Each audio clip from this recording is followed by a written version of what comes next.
Mark Zuckerberg, saying that Meta, the parent company of Facebook and WhatsApp, will cut more than 11,000 jobs in the first major round of layoffs in the social media platform's history. The reductions are about 13% of the company's global workforce. It will also extend its hiring freeze through another quarter. In a season of tech layoffs, Meta's bloodbath seems to be one of the largest yet. Rubina joining us with the latest on that. Rubina, Zuckerberg taking responsibility for several decisions that were taken when Meta was sort of expanding greatly because of a surge in online revenue, thanks partly due, of course, to pandemic times, but now it finds itself in a very different situation.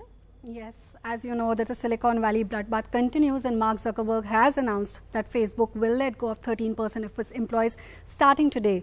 Now mounting to 11,000 employees, Zuckerberg announced via a message to staff that the company will be leaner and will extend a hiring freeze for all the way through the first quarter of 2023. Mark Zuckerberg, CEO of Meta, said and wrote in a blog today that today I'm sharing some of the most difficult changes we have ever made in Meta's history. I've decided to reduce the size of our team by about 13% and let more than 11,000 of our talented employees go. We are also taking a number of additional steps to become a leaner and more efficient company by cutting discretionary spending and extending our hiring freeze through the quarter one.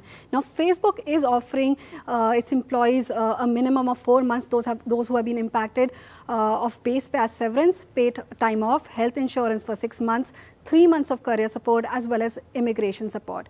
Mark Zuckerberg, in his note to his employees, wrote that he takes accountability for the layoffs. However, what led to the layoffs is the big question. Zuckerberg claims that the proliferation of online shopping and commerce during COVID was mistakenly construed as a permanent acceleration due to outside online traffic and revenue growth. Because of it, the company expanded teams and investment in projects. However, that growth has not only slowed down, but shopping and online traffic is trending towards the pre-COVID era. Combine that with a poor macroeconomic climate, strong competition from short-form video content like TikTok, and significant deterioration in ad revenue due to lower spending, as well as Apple's privacy-centric software rollouts, the company has not been able to meet its revenue outlook quarter on quarter. In fact, Meta's stock value has plummeted to about 75% of its original thing and has lost more than $500 billion in value. Meta will now be focusing more on higher priority projects like AI-based discovery, ads, and business platforms. The company is also deepening its focus on the metaverse, even though the profitability there is expected to have a long horizon of a decade or longer. Meta joins the list of tech companies that are laying off their employees. Last week, as you know, Twitter fired over 50% of its workforce and over 90% employees in India.